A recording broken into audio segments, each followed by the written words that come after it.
Hi, I'm Anthony Coxon, President of the Australian Chiropractors Association, and welcome to my November President's Message. Our AGM is done and dusted, and congratulations to Billy Chow and Mary Papatheokaris for successfully being nominated onto the board. I'd also like to say thank you to the membership for nominating me back onto the board also. Of course, times like this are very exciting, having a new board with fresh eyes and fresh views and ideas. But it's also a sad time in that we're losing two of the great stalwarts of the ACA in Doctors Andrew Lawrence and Warren Genders. Andrew, way back 30 years ago when I was still studying chiropractic out at RMIT, was already the youngest ever ACA president. He went on then in the CAA terms to be president in the early 2000s and again from 2015 to 2018. I think there's few people within the ACA that have done more for our association than Andrew Lawrence. And Warren Genders, well, he's no slouch either. 5 years on the national board and several decades on the board in WA. Many of those years as president in WA or treasurer. So a great contributor also, and thank you so much on behalf of the board and the membership to those two chiropractors. Now I want to talk a little bit about strategy. Most people are aware that the ACA from our outset 2 years ago set in place a platform where we had a focus on things such as patient-centered care, on professionalism and on inclusiveness. And these are things that we feel can unite the profession. Ultimately, we want to draw on the energies of mainstream chiropractors, that middle 80 to 90%, who think in a positive way about chiropractic and can unify the profession to move forward.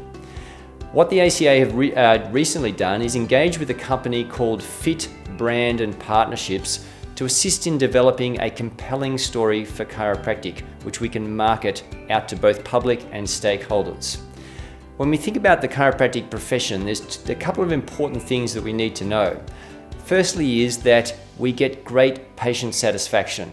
All previous studies into this have shown this to be the case, and of course, no more than Safer Care Victoria really underscored that point. But we also know so that while we might have people who use chiropractic who are great advocates for the profession, non-users tend to be a little bit more hesitant with their views and certainly don't put the professionalism of chiropractic up there at the same level as they would for maybe a general practitioner or a physiotherapist. So we have these two contrasting views, the views of the people who see chiropractors, who love chiropractors, and the people who don't see chiropractors who are probably less likely to jump into chiropractic care. And what this equals is a stagnant growth for the profession, and this has happened over a long period of time. So what we really need to do is understand where we are headed and how we can do this in a very focused way. So what has been happening over the last few weeks is that Fit Brand and Partnerships have been interviewing a number of different chiropractors and stakeholders both within and outside the profession. I was in fact interview number 20 just last week, and as well as sharing my views about chiropractic, I also got an opportunity to get feedback from Fit to understand where they were gauging where the profession was at this point in time. And one of the comments that they made was how that they viewed chiropractic as being very much an inward-looking profession rather than outward-looking profession. Chiropractors tend to value things such as claiming to be a vitalistic chiropractor instead of an evidence-based chiropractor or vice versa. And I think for those who listen to my presentation at the AGM will understand that I don't believe chiropractic needs that kind of an adjective, and that those kind of inward-looking views don't really bode well for us moving forwards. So what we really need to do is think about what are the things that are really going to help grow the profession.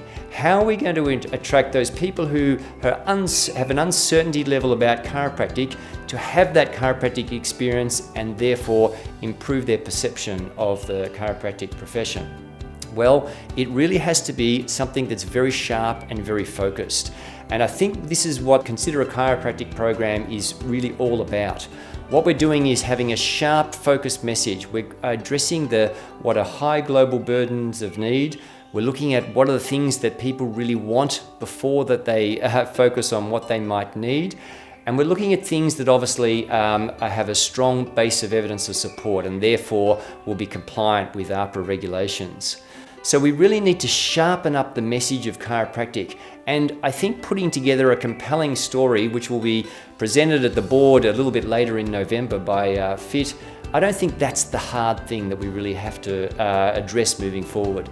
The hard thing is really getting us all together and behind this, because it's really important for all chiropractors to understand that the ACA are really there at the pointy end. You're the person who's going to have the experience with the patient, and we already know chiropractors do a great job in that area.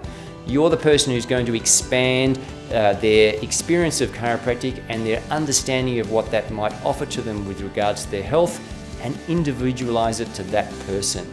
That's where the message can be broad, but we need to develop the sharp message, the message that the ACA will be using out to the marketplace and out to stakeholders. So stay tuned for that. That should be very exciting.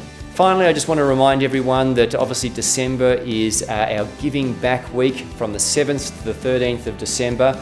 So you should already have received some information from the ACA, and if you haven't seen that, please go onto the ACA website.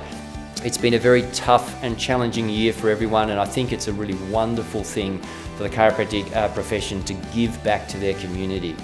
I would suggest as one little tip is that if you're going to be engaging with the Salvation Army or different sorts of charity organisations, have a chat with them first how you can best assist them before you roll out your program. But please get involved. It's a great thing for your community. It's a great thing for the profession. And I look forward to speaking with you again on my next President's Message.